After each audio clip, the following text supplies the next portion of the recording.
Hi guys! Welcome to another Saturday Moto feature, and today, excited ako i-share sa inyo because this is the Indian Motorcycle Scout Bobber 2023.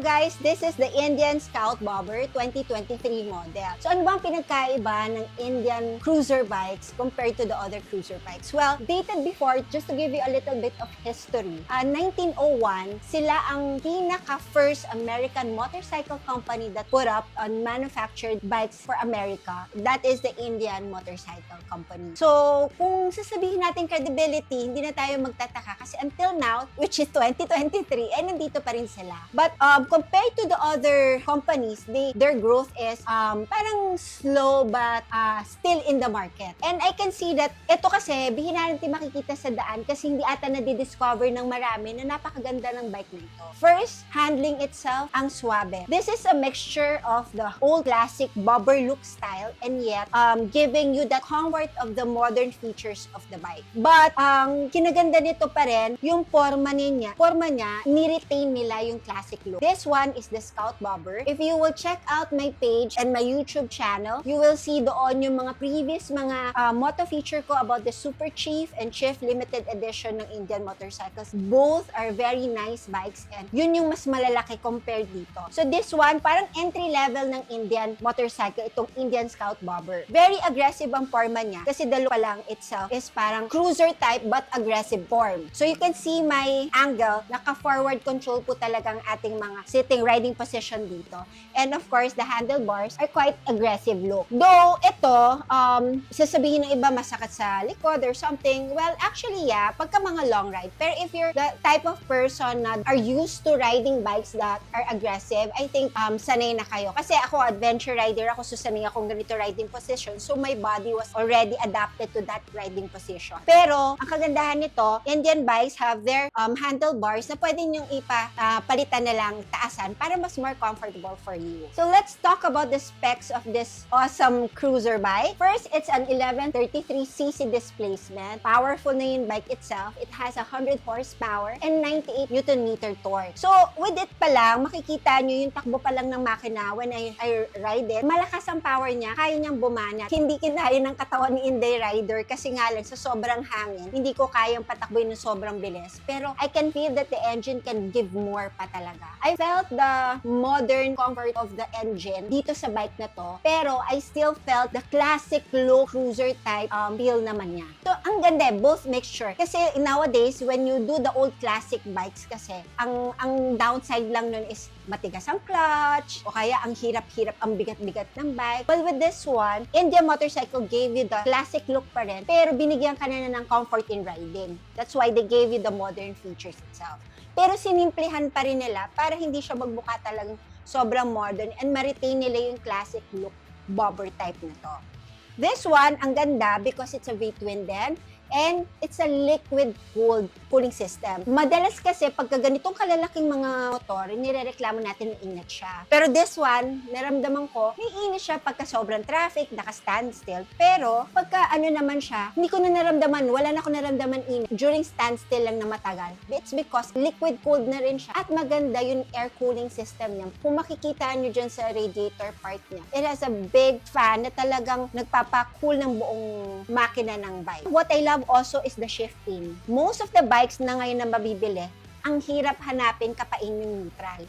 With this one, ang suabe. Ngayon lang ako nakapag-ride din ng ganito na cruiser na ang suabe, hanapin yung neutral, first gear, second gear, third gear. Itong hydraulic pa rin tayo sa clutch. So, medyo tigas pa rin. Siyempre, since this is very new pa lang, medyo may katigasan, pero it's manageable. When it comes to fuel capacity naman niya, it has a 12.5 liter capacity. I love the look of this bike because yung mga tanks na malalaki, it makes the bike look more bolder and malaki tingnan yung bike. At saka, ito rin yung seat height niya is the best because it's around 649 mm lang yung height. Flat foot na po ako dito. I don't need to wear mga matataas na boots para lang maabot. Comfortable siya. And the weight, ito yung isa sa mga nagustuhan ko dito. It's a big bike. Usually, mga displacement 1100 and up, they are very heavy. But the framing of this bike is light. 242 kilogram lang siya. Well distributed yung weight. Kaya hindi siya mahirap. Kasi yung iba, pag itatayo nyo pa lang pag ano, ihirap-hirap na, bigat-bigat na. But this one, it's easier. And yung leverage ng seat height, because the seats are very manipis dito sa may harap, maganda yung upo mo. So, na may leverage siya sa ground. And pag tumatakbo na mabilis, ang gusto ko rin dito, dahil malaki yung tangke niya, may grip ako, guys. Since it's a forward control riding position, my grip is here in the tank. Yung tuhod ko, iniipit ko yan pagka tumatakbo na ako ng mga mabilis, more than 100. So, meron pa rin kayong kapit sa tank kahit na cruiser siya. Kasi most of the cruiser bike are usually talagang free-flowing yung legs mo, nililipad-lipad, wala ka mag-grip. But with this one, the design of it, ang ganda kasi may grip pa rin ako pag tumatakbo ako ng mabilis. And yun nga lang, the fuel gauge nito, wala siyang meter. It will just light up pagka malapit na siyang maubos, yung reserve tank na. Well, that's part of having a classic bike. They gave it to you pa rin yung ganong, wala siyang meter ng fuel gauge, kundi yung signal lang na, light lang na magsasabing nasa reserve ka na. So, dito naman sa ating front tire, we have a 130 by 90 by 16. Ang maganda dito, this is a Pirelli tire, which is a MT60 tires. So, we have here a braking system of 298 single piston with ABS na rin siya. And a telescopic fork with a 41 mm.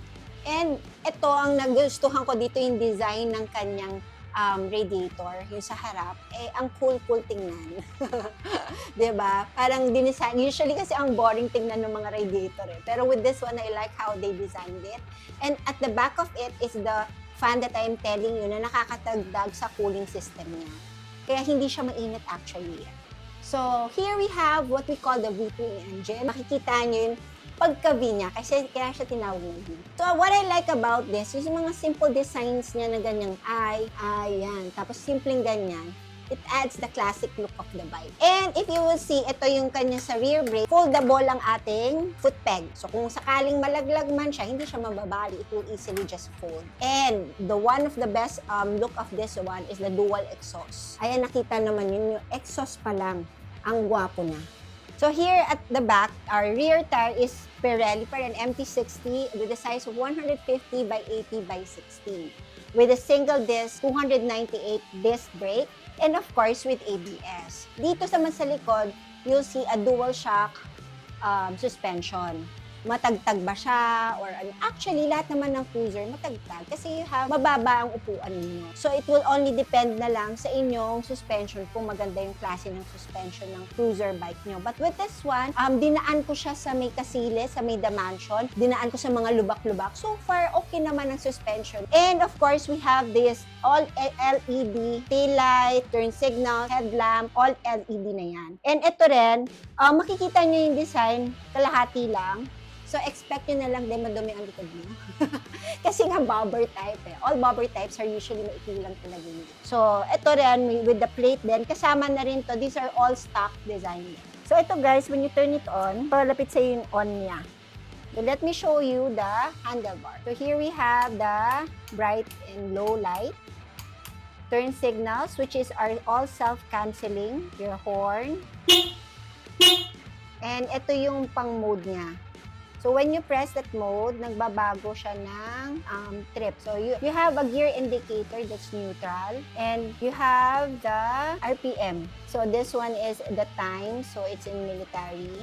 So, makikita nyo dito, simple analog with a simple digital na mixture ng panel instrument niya. So, giving you pa rin that classic look. So, ngayon, kapag mag-iilaw na lang po yung gasoline dyan, yung fuel icon kapag naka-reserve na kayo. And it will give you around 2 to 3 kilometers na biyahe. Here on the side naman is the kill switch and start button. So, simpleng-simple lang siya. So, we have this bar end mirrors. na pwede nyo ring i-option na nakataas. Ito lang binabalang namin para to give that pogi. So that's your handlebar features.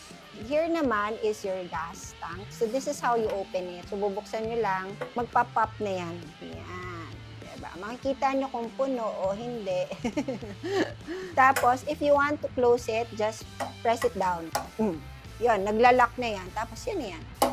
That easy. So, ito naman headlight niya is, that's the low and the bright. So, pagka sa gabi, guys, hindi ko lang nakuhanan siya, pero maganda yung bato ng ilaw niya sa gabi. Kasi pakalat talaga. As in, kita mo yung mga side. And the turn signals naman. Yan. So, sound check naman tayo, guys. So, this one is still on stock pipes. Dual exhaust.